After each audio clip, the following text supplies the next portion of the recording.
So it's Thursday, the 11th of July 2024, and me and Gavin have installed the Parakeet Mosaic. And as you can see, it's looking delightful.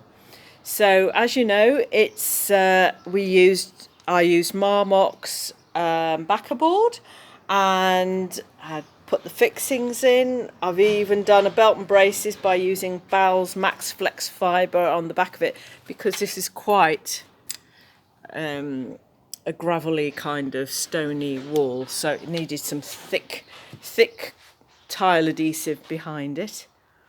And what do you think?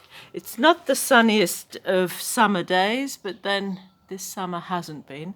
But tomorrow will be the opening of the Parakeet playgroup.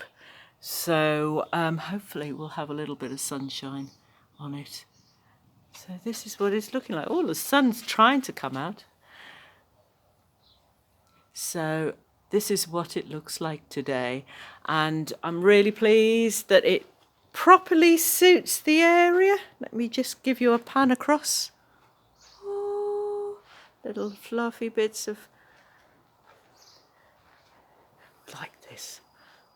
They've got lovely, look at this, lovely planted area here with little sinks and little play areas. There's going to be a wormery here.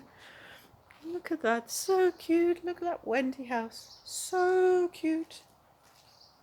We love that. Isn't that gorgeous?